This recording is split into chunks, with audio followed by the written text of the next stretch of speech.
On the campaign has been, well, the man that America has come to know as Joe the Plumber. His real name is Samuel Joe Wurzelbacher, and he has become the new symbol of the McCain campaign's fight for everyday Americans. Now I'd like to ask one other thing that I have not before.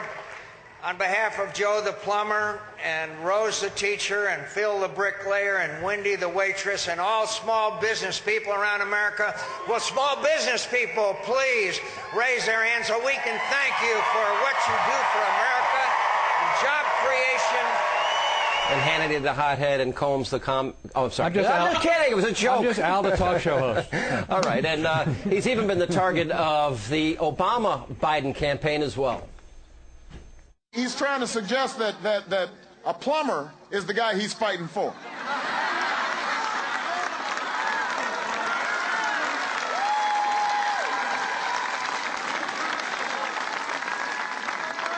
How many plumbers do you know making $250,000 a year? John continues to cling to the notion, evidence the fact this guy Joe the Plumber. I don't have any Joe the Plumbers in my neighborhood that make $250,000 a year and are worried. All right, Joe the Plumber joins us in our studio. It's actually Samuel J., not... Yes, Samuel J. Wurzelbacher. Well, Joe, you're a great American. Good to see you, my friend. Thank you for being here. We appreciate it. You know, first of all, you had never seen that before. No, it was the first time, really. But what do you, when you hear, first of all, it made me mad for you because the crowd's laughing. They think this is a big joke. You know, here you're swinging a wrench 12, 14, 16 hours a day. And by the way, I had a lot of years in construction. Yeah. Ask Alec Baldwin. He made fun of me. But, you know, you're swinging a wrench. You're installing toilets and showers and plumbing and heating and making people's lives better. You're servicing people, earning every dollar you get. Yes. And to be laughed at, I didn't think that was funny. No, I don't think it's real funny. I mean, you know, he's just trying to, you know, the fact that, well, the issues. I mean, he just wants to, you know, take the attention off the issues and kind of play with me, and that way he doesn't have to explain anything. For the record, you were playing football with your son. You didn't go to an Obama rally. He walked down your street. Yes. Take us from there. What happened? Just, yeah, like you said, tossing a football with my son. He's walking down the street, or I'm sorry, he's canvassing the neighborhood, going back and forth, and he's getting closer and closer, and, you know, it actually irritated me. I didn't really want to talk to him. You know, I wanted to toss football with my son. Right. You know, something that we do. I don't want to talk to Colmes a lot of nights either. But you get paid well to do it, don't you? Yes. Yes. Short answer. Yes.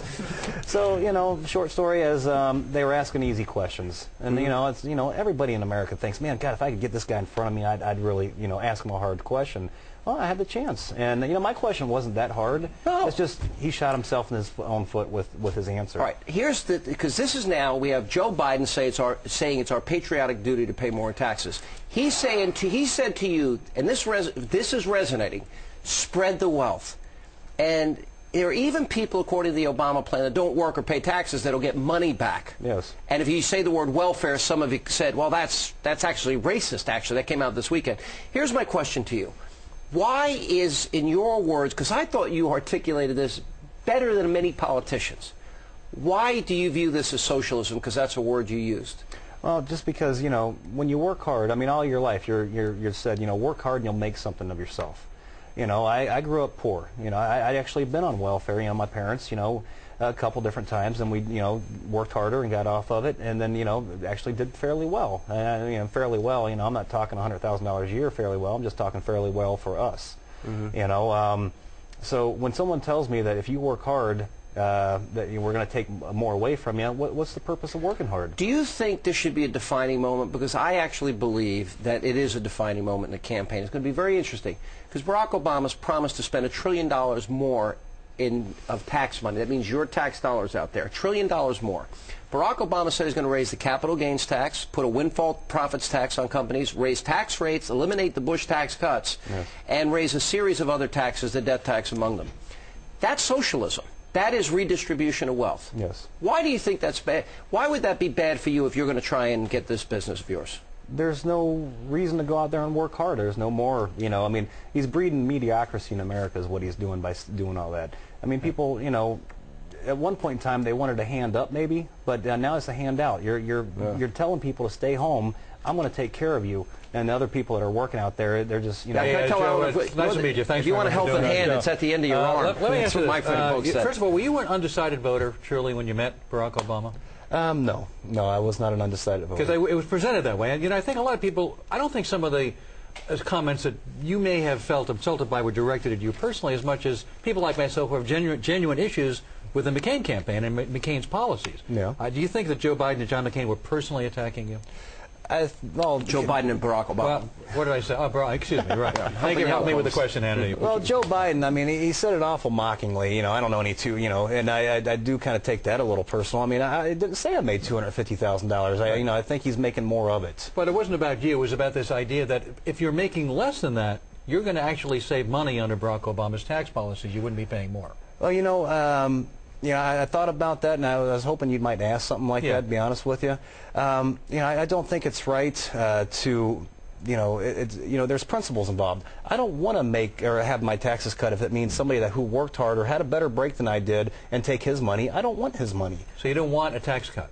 I don't want someone else's money who worked hard for it, no. But John McCain would have tax cuts too, and for some people, for some middle-class Americans. It wouldn't be just Barack Obama doing it. Well, no, I mean, well, you know, are either one of them going to do it? I want to address this issue of socialism, because you raised the issue of socialism. I want to play a little tape here of what the various candidates have said about that and the whole issue of socialism. Let's take a look. All right.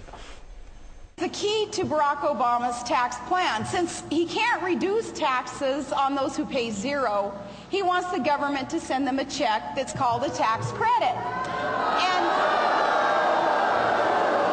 I want to give every American family a $5,000 refundable tax credit. But Joe the plumber and Ed the dairyman, I believe that they think that it sounds more like socialism.